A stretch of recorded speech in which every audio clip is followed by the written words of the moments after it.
There is also news this morning in the Russia investigation. New pressure on the special counsel Robert Mueller, with two top Republicans calling for Mueller to wrap it up. And then there's Rudy Giuliani, President Trump's personal attorney, who now says Robert Mueller and his team should be investigated. ABC's White House correspondent Tara Palmieri is at the White House for us with the very latest this morning. Good morning, Tara. Good morning, Dan and Paula. Giuliani told me last night that he actually wants the investigation suspended while Mueller's team is investigated for political bias. Now, this would just drag out the already year-long probe that President Trump's allies say he wants wrapped up.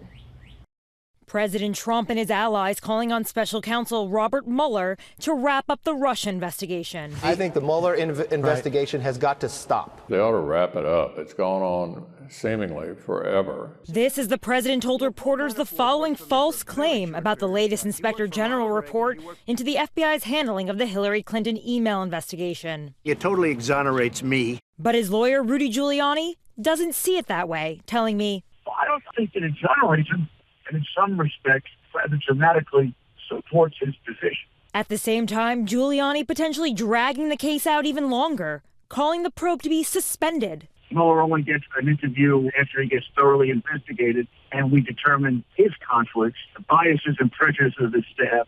Giuliani says he won't even negotiate the terms of a potential sit-down with the president until he sees a report on Mueller's team. Adding if the president does agree to cooperate, Giuliani doesn't want him sitting face-to-face with Mueller. I think we would prefer questions and written answers, the way Ronald Reagan did. This comes as Trump's former personal attorney, Michael Cohen, may cooperate with prosecutors in a separate investigation into his business dealings and that $130,000 payment to adult film star Stormy Daniels.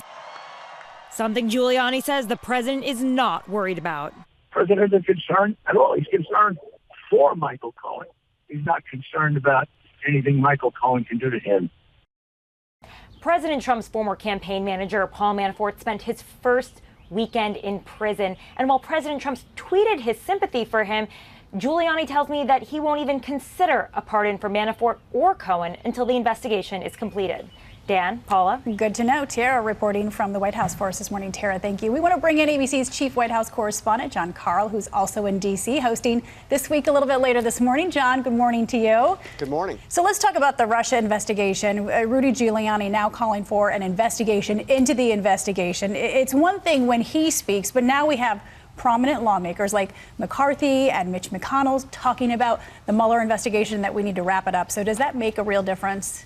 It does, and this is a significant change, Paula. I mean, the Republican leadership in Congress has been consistent in supporting the Mueller investigation. So even as the president's called it a witch hunt, even as some of his allies and his base have vilified Mueller, the congressional leadership, people like McCarthy and Paul Ryan and Mitch McConnell, have said that Mueller must be allowed to do his work. Now the fact that they are coming out and saying it's got to be wrapped up, and it's got to be wrapped up soon, and it's gone on too long, this is a significant change that could erode the political support for Mueller's investigation. And ultimately, the political support really matters here. So would this make it easier for the president to fire him?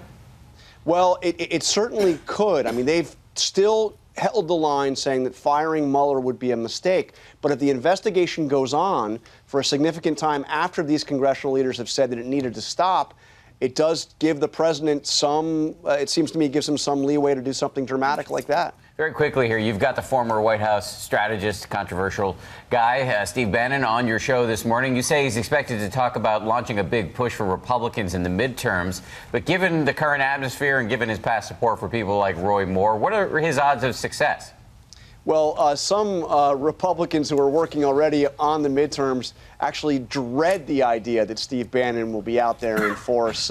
When you look at his track record, certainly the Roy Moore race, you imagine losing a Republican Senate seat in the state of Alabama really takes something. But Bannon does have a big following still, and he does channel the president. If you look at the president's agenda right now, it looks a lot like the Bannon agenda.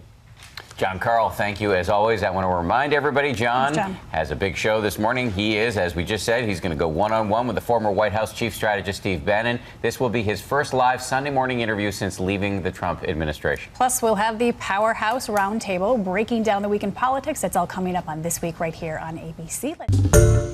Hi, everyone. George Stephanopoulos here. Thanks for checking out the ABC News YouTube channel. If you'd like to get more videos, show highlights, and watch live event coverage, click on the right over here to subscribe to our channel. And don't forget to download the ABC News app for breaking news alerts. Thanks for watching.